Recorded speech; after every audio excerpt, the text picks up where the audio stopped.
Hi everyone! It's been a bit longer since the last video. As I announced in the previous one, I've been using this extra time to my advantage by creating my own 3D models for sale. Hopefully in the next video I'll already be able to show off the result of my work. Or I create another video for that with another playlist. That would make more sense. I will only mention briefly that this will be a set of 4 rather richly ornamented historical objects.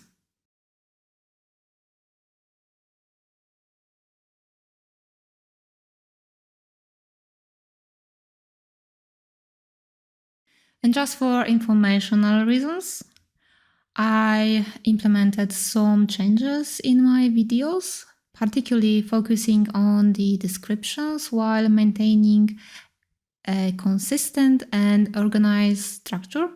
I fixed a few aspects that have an impact on SEO. I want to reach a wider audience, people who can potentially benefit from it, and gave them at least a chance to come across my videos at all. If you have any further suggestions, recommendations for changes, or areas of improvement, feel free to share. Don't hesitate to reach out to me through comments or any other means. I'm open to suggestions and would very much welcome any help.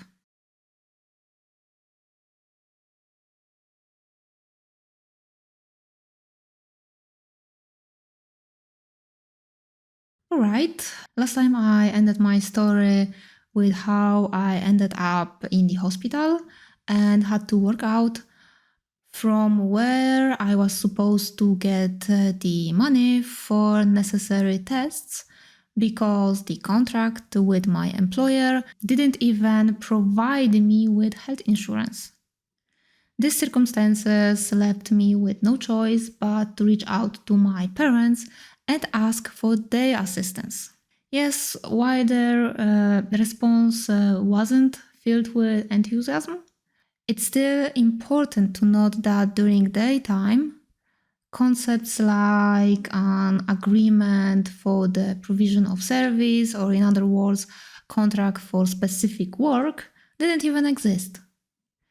And even in the professions, it couldn't be applied. Additionally, there is the mentality of feeling invincible in your youth, a mindset I was familiar with as well.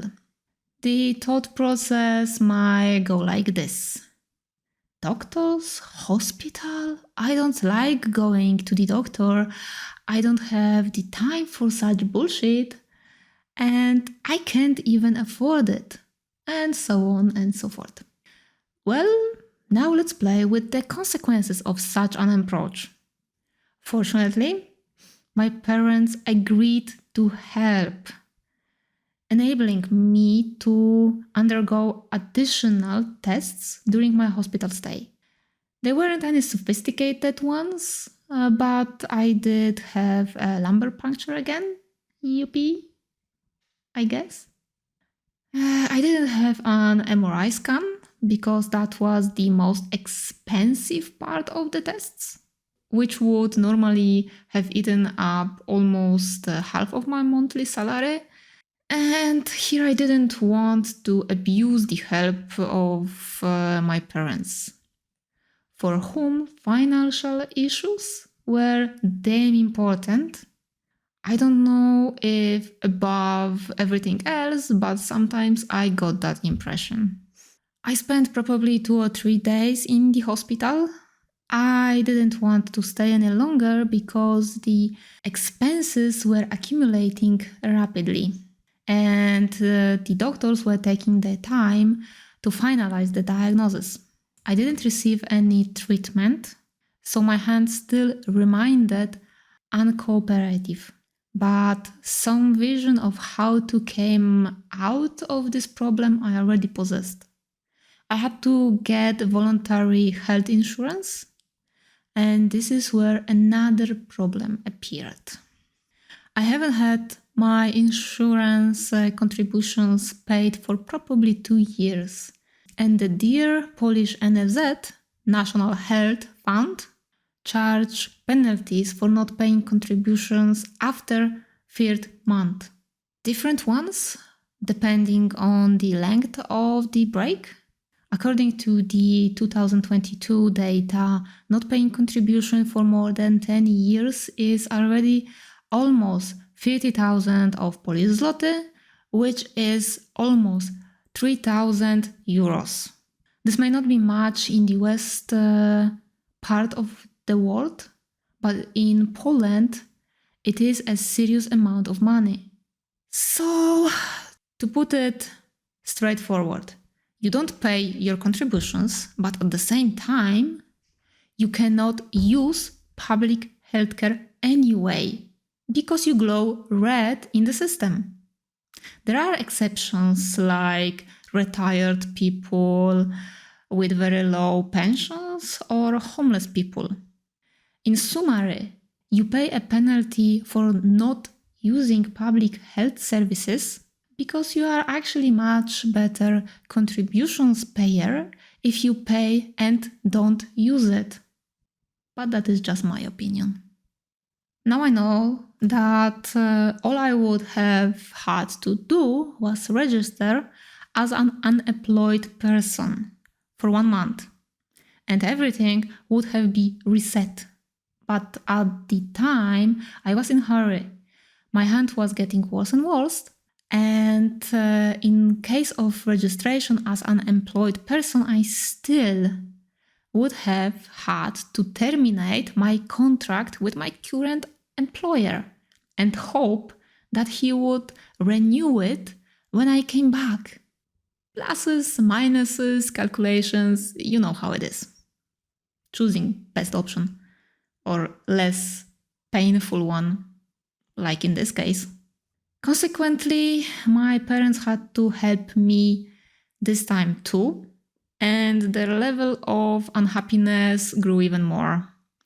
I'm a bit not surprised, but I'm not the one who invented the so-called junk contract in the first place, which is still functioning in Poland despite years of promises to eliminate it.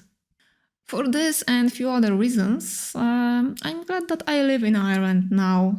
It may not be perfect here, but where is it?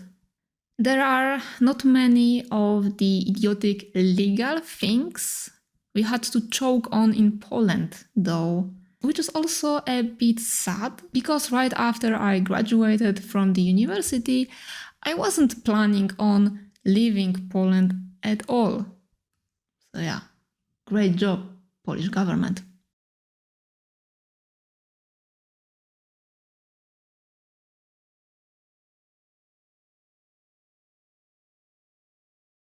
So I had to secure my insurance in the first place.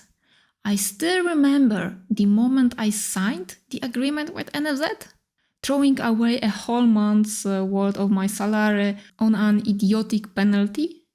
I can still recall the expression on the face of the lady clerk who assisted me during that moment. She looked like her conscience was trying to put a major hole in her mental health. I was barely able to scribble a very crooked signature, and I myself probably looked I was about to have a breakdown, so it doesn't surprise me at all. After all, clerks are humans too. Most of the time. Well, sometimes. After paying for everything and hearing a litany of comments about my person from my parents, I finally started to glow green in the Polish health system.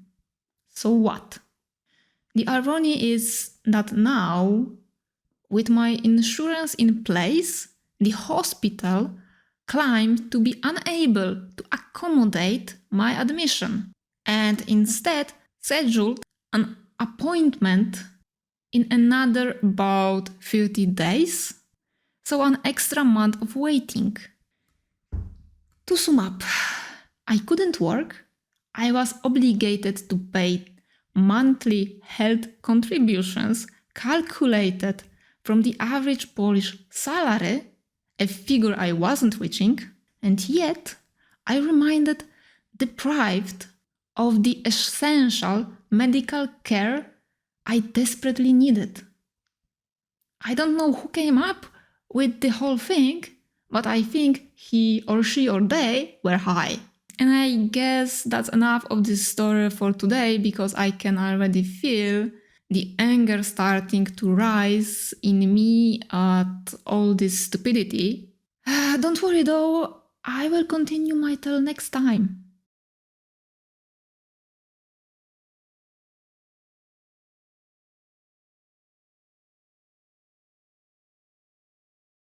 And now maybe I will finally tell you something about my Draco-Orc, who was supposed to be more of an intelligent warrior, but through his rather stereotypical clothing is more like a barbarian. Well, here's the bio of Zetar. Zetar. Well, he wasn't a planned child. It just worked out somehow. In his own land, however, he was seen not as a freak, but as the incarnation of a deity. At first, the young half-orc was even fine with that. He had plenty of everything, but over time it really started to bother him. He lacked peace, solitude, and quiet. In addition, everyone wanted something from him.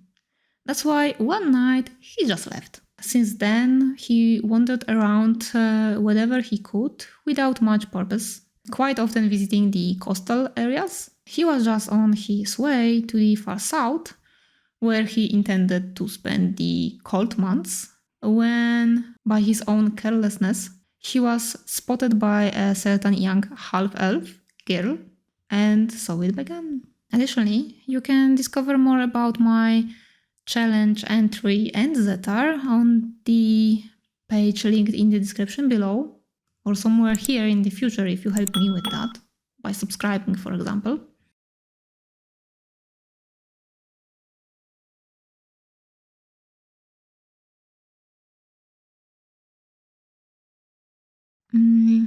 I'm quite pleased with how this character turned out. There is room for improvement in terms of his pose, perhaps adding more dynamism, and of course giving him a terrier that better matches his persona. The shield design could have been more captivating as well. Overall, he's one of these better characters, in my opinion at least. I'm curious to hear your thoughts on this one. Feel free to share your opinions in the comments section below. And now I encourage you to switch on that subscribe button below. And if you enjoyed this content, a thumbs up would be greatly appreciated. I'll be back in 3 weeks with more of my story. Thanks for watching, take care, and see you soon. Bye bye.